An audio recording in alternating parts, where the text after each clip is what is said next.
Hello everyone, mayam bukurum ngasigi mathel sidi urok shumbal gi mathel ne Mairen ga nga macha ga torga thongjarake aduga singju maga yawi ko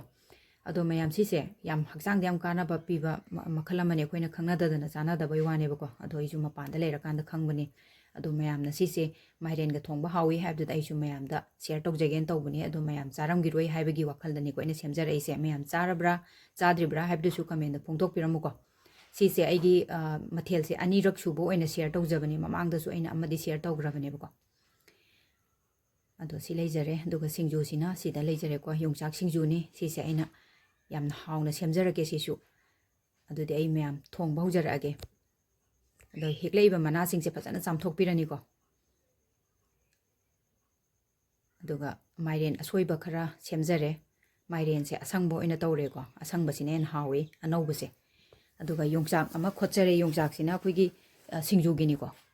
the same हापजरगे अदुगा सिंजू अमा सेमजरगे अदो मना सिंगसे फजना महीजे मचुमजे कंगहलम मतुंगदा कोइना फजना सोइबिरनेबको समाइना अदुगा थोंगदोइने the पात्र अमा लौरे हंगाम थाव खरा लौरे अदुगा थावसे सारकांदा अखोइगी कलोंजी अखोइगी काला जीरा हाइनबदो अखोइ थोइदिंग अमुबदो ngौबिरनी मोरो अकंग खरा तिलौ खरा तौर फजना हाना सिसे फजना ngौबिरनी तिलौसे मुंजलाकांदा सिंग जनम हापिरा फजना ngौरनी को सिसुमो अदुगा थोइदिंग अमुब हापगी महाउसिति याम हावी अदुगा चनम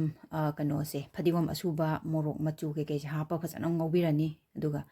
मना सिंग हापचलगा फजना ngौबिरनी को अदुगा मना से खितंग मचु ओंजलकपा खितंग के हाइतारे कोइगी ट्रांसलूसेंट ओइरकपदो खितंग पत्थरकपदो अदुकांदुदा माइरेन से हापचनबिरगा अमु फजना ngौबिदोइनी को अदो ngौबो मतमदा सिसे मखुम खुमजलगा ngaktang amuk thambiba ado mai steam duna masa mathanda dum munjanabado aduga amuk hangtoga otpiba amuk khumjanbiba anira ohumlak smai torga adum otpiyo ko mai di low flame da thambi dawni ko kana lekhatlaga tawba yadeba du makhum hangtoga thamtarga di thawgi machumji loi kangidana ne hawteba ko अदो सिगिसे मना से याम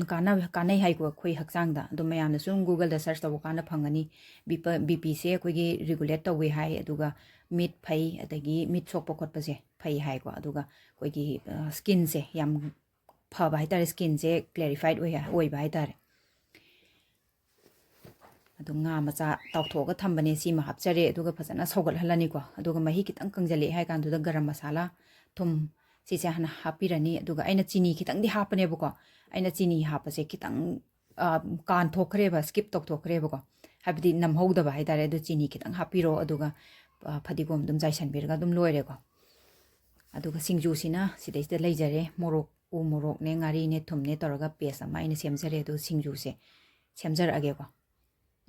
योंगचाकसिगा हना मेटपिरगा आलूसे कोना तोरा फजना मेटजरअगे अदो ma'am आई channel से नौना थेंगनबीबा यावरगदी subscribe तौसनबिरमो अनो अनौबा मैम हापजरकेको